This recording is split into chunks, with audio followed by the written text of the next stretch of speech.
नमस्कार। आकाशवाणी से समाचार प्रभात के साथ मैं कनकलता।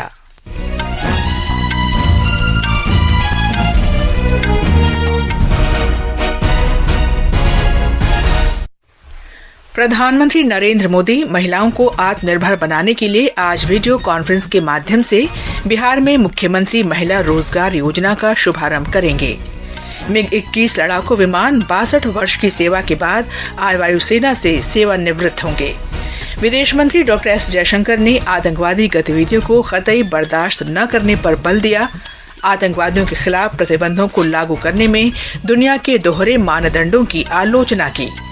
निर्वाचन आयोग ने डाक मतपत्रों की गिनती की प्रक्रिया को सुव्यवस्थित करने के लिए नए दिशा निर्देश जारी किए।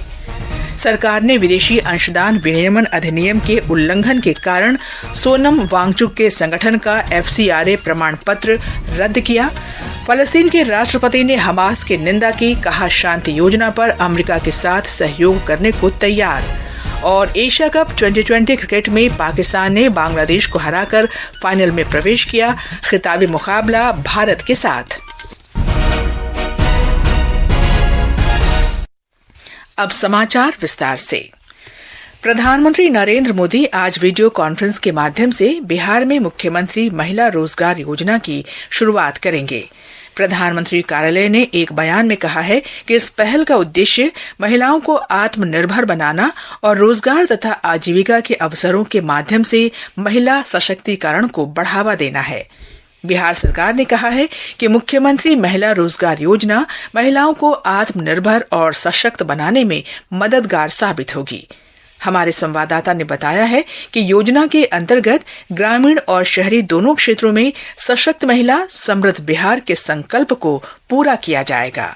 मुख्यमंत्री महिला रोजगार योजना के शुभारंभ के पहले दिन 75 लाख महिलाओं के खाते में 10,000 रुपए की पहली किस्त भेजी जाएगी। मुख्यमंत्री नीतीश कुमार की सरकार के नेतृत्व में महिलाओं के कल्याण के लिए उठाए गए कदमों की कड़ी में यह योजना आज शुरू की जा रही है। इसके तहत 7500 करोड़ रुपए DBT के जरिए सीधे लाभार्थियों के बैंक खाते में ट्रांसफर किए जाएंगे। महिलाओं को सशक्त बनाकर उनके परिवार को आत्मनिर्भर बनाने के उद्देश्य से इस योजना की परिकल्पना की गई है। सरकार ने कहा है कि रोजगार सही दिशा में जाने पर लाभार्थियों को 2 लाख रुपए तक की अतिरिक्त सहायता प्रदान की जाएगी। धर्मेंद्र कुमार राय, आकाशवाणी समाचार, पटना। प्रधानमंत्री नरेंद्र मोदी ने कहा है कि वैश्विक निवेशक, विशेष रूप से खाद्य क्षेत्र के निवेशक, भारत की तरफ बड़ी आशा के साथ देख रहे हैं। वे कल नई दिल्ली में वर्ल्ड फूड इंडिया कार्यक्रम को संबोधित कर रहे थे। प्रधानमंत्री ने कहा कि भारत वैश्विक खाद्य सुरक्षा में सक्रिय रूप से योगदान दे रहा है। जब जो चैलेंजेस दुनिया के सामने आए हैं, भारत ने आगे बढ़कर अपनी सकारात्मक भूमिका निभाई है। ग्लोबल फूड सिक्योरिटी में भी भारत निरंतर कंट्रीब्यूट कर रहा है। हमारे किसानों, हमारे पशुपालकों, हमारे मछुआरों के परिश्रम और सरकार की नीतियों से भारत का सामर्थ्य निरंतर बढ़ रहा है। बीते दशक में हमारे फूड ग्रेन प्रोडक्शन में काफी वृद्धि हुई है।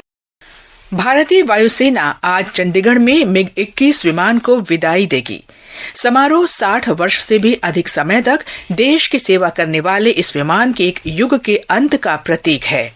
रक्षा मंत्री राजनाथ सिंह समारोह के मुख्य अतिथि होंगे। उनके साथ प्रमुख रक्षा अध्यक्ष जनरल अनिल चौहान, सेना प्रमुख जनरल उपेंद्र द्विवेदी और सेवानिवृत्त वायुसेना प्रमुख VR चौधरी भी मौजूद रहेंगे। विदेश मंत्री एस जयशंकर ने कहा है कि आतंकवाद से लड़ने वाले वास्तव में अंतर्राष्ट्रीय समुदाय की सेवा कर रहे हैं। न्यूयॉर्क में G20 विदेश मंत्रियों की बैठक में ऑपरेशन सिंदूर के बारे में प्रस्तुति के दौरान डॉक्टर जयशंकर ने कहा कि आतंकवाद विकास और शांति के लिए खतरा है। उन्होंने कहा कि विश्व को आतंकी गतिविधियों को कतई बर्दाश्त न करने की नीति पर अमल करना चाहिए। विदेश मंत्री ने प्रतिबंध लागू करने में विश्व के दोहरे मानदंडों की भी आलोचना की। डॉक्टर जयशंकर ने कहा कि भारत अंतर्राष्ट्रीय शांति और वैश्विक विकास के बीच सहसंबंध पर ध्यान दे रहा है। गृह मंत्रालय ने सोनम वांगचुक के गैर सरकारी संगठन NGO का विदेशी अंशदान विनियमन अधिनियम FCRA प्रमाण पत्र रद्द कर दिया है।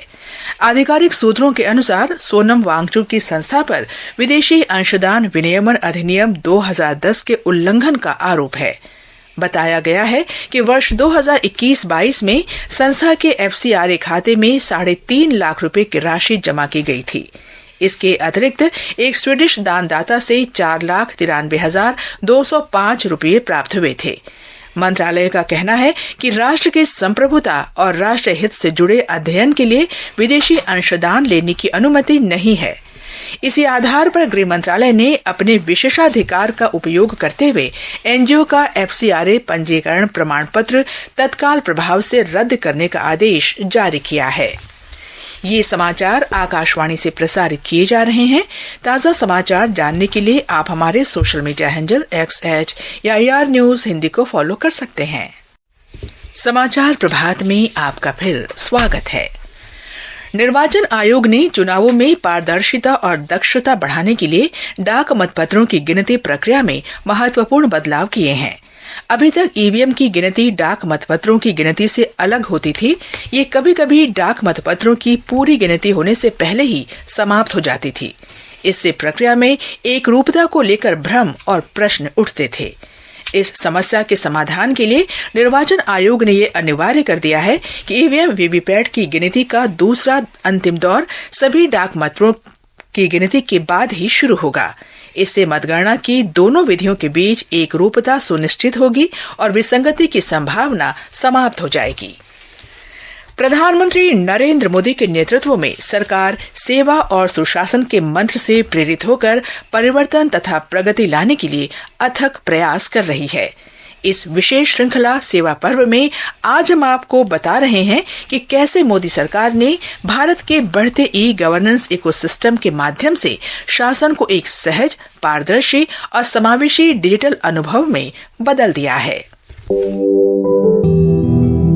सार्वजनिक सेवाओं से लेकर वित्तीय सशक्तिकरण तक भारत का ई-गवर्नेंस इकोसिस्टम नागरिक केंद्रित अनुभव को एक नए सिरे से परिभाषित कर रहा है। प्रधानमंत्री नरेंद्र मोदी के दृष्टिकोण से प्रेरित होकर प्रौद्योगिकी शासन को और अधिक सुलभ तथा समावेशी बना रही है। प्रधानमंत्री का कहना है कि ई-गवर्नेंस सरल, प्रभावी, किफायती और पर्यावरण के अनुकूल है। मेरे हिसाब से e-governance, easy governance, effective governance, economical governance, environment friendly governance, ये बहुत ही सरल है, बहुत ही उपयोगी है और आज के समय में जब समय की कठिनाई है तो कम समय में करने वाला काम इससे होता है। जैम त्रिमूर्ति जनधन, आधार और मोबाइल भारत के भलीभांति विकसित डिजिटल परिदृश्य के प्रमुख प्रवर्तक बन गए हैं। प्रत्यक्ष लाभ अंतरण DBT के तहत सरकारी लाभ, सब्सिडी और भुगतान सीधे लाभार्थियों के बैंक खातों में भेजने के लिए जैम नेटवर्क का इस्तेमाल किया जाता है। इस बीच eKYC आधार आधारित सत्यापन को तत्काल, कागज रहित और धोखाधड़ी मुक्त बनाता है, जिससे निर्बाध, पारदर्शी और सुरक्षित शासन सुनिश्चित होता है। सरकारी ई-मार्केट प्लेस जैम से खरीद में क्रांति आई है। इसने लाखों छोटे व्यवसायियों, महिला उद्यमियों और स्टार्टअप्स को फलने फूलने में सक्षम बनाया है। सरकारी सेवाओं तक पहुंचने के लिए एकल प्लेटफॉर्म के रूप में कार्य करता है। वहीं डिजिलॉकर नागरिकों को डिजिटल दस्तावेज संग्रहित करने की सुविधा देता है, भाषणी अंतरभाषा संचार को सक्षम बनाता है और iGOT कर्मयोगी प्रमुख डिजिटल शिक्षा प्लेटफॉर्म बनकर के उभरा है। जम्मू कश्मीर में बारामूला के सैयद खालिद ने बताया कि उमंग ऐप ने उन्हें अपना काम आसानी से और तेजी से पूरा करने में मदद की है। मैंने उमंग ऐप के बारे में अपने दोस्तों से सुना था और मैंने ये डाउनलोड की।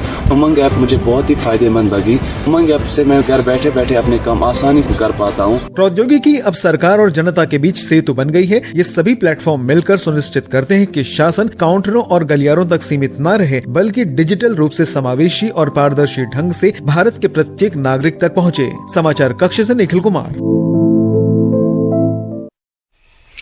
अगली पीढ़ी के GST सुधार भारत की अप्रत्यक्ष कर प्रणाली को सरल बनाने की दिशा में महत्वपूर्ण कदम है। माल और वस्तुओं की व्यापक रेंज पर कर की दर घटने से नागरिकों को अत्यधिक राहत मिली है।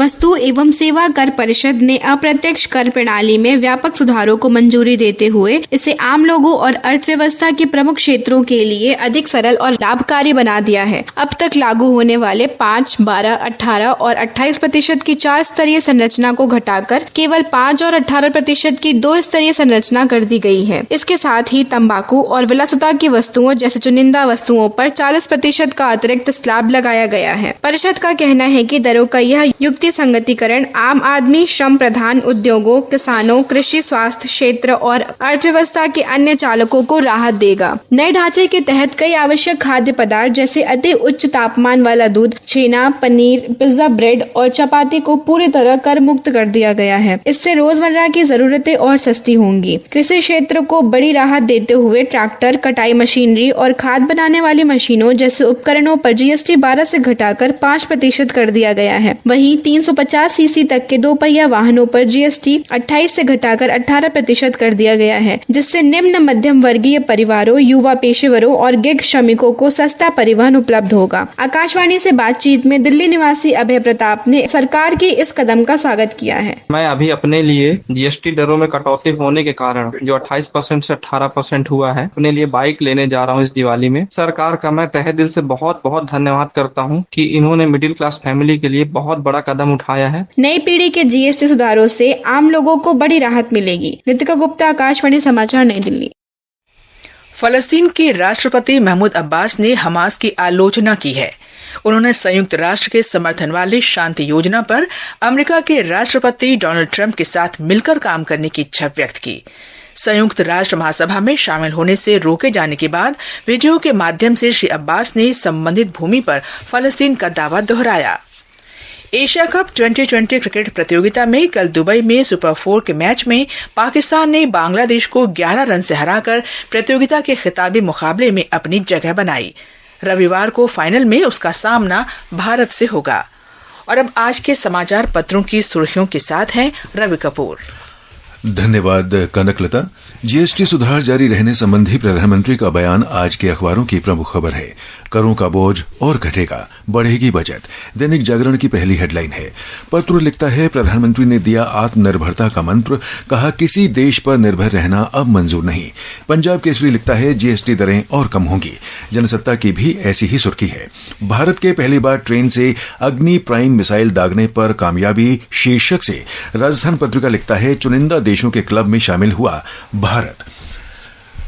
अमर उजाला की पहली सुर्खी है, वित्तीय गड़बड़ियों के कारण वांगचुक की संस्थाओं के एफसीआरए लाइसेंस निरस्त। बिग 21 की आज होगी विदाई। नवभारत टाइम्स के शब्द हैं, 6 दशकों की सेवा, साहस की अनगिनत कहानियां, ऐसा योद्धा जिसने राष्ट्र के गौरव को नई ऊंचाइयों पर पहुंचाया। जनसत्ता ने इसे भारत की वायु शक्ति में एक ऐतिहासिक अध्याय के समापन का प्रतीक बताया है। अंत में मुख्य समाचार एक बार फिर। प्रधानमंत्री नरेंद्र मोदी महिलाओं को आत्मनिर्भर बनाने के लिए आज वीडियो कॉन्फ्रेंस के माध्यम से बिहार में मुख्यमंत्री महिला रोजगार योजना का शुभारंभ करेंगे। मिग 21 लड़ाकू विमान 62 वर्ष की सेवा के बाद आज वायुसेना से सेवानिवृत्त होंगे।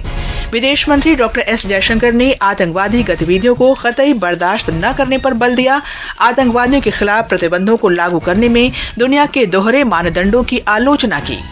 निर्वाचन आयोग ने डाक मतपत्रों की गिनती की प्रक्रिया को सुव्यवस्थित करने के लिए नए दिशा निर्देश जारी किए।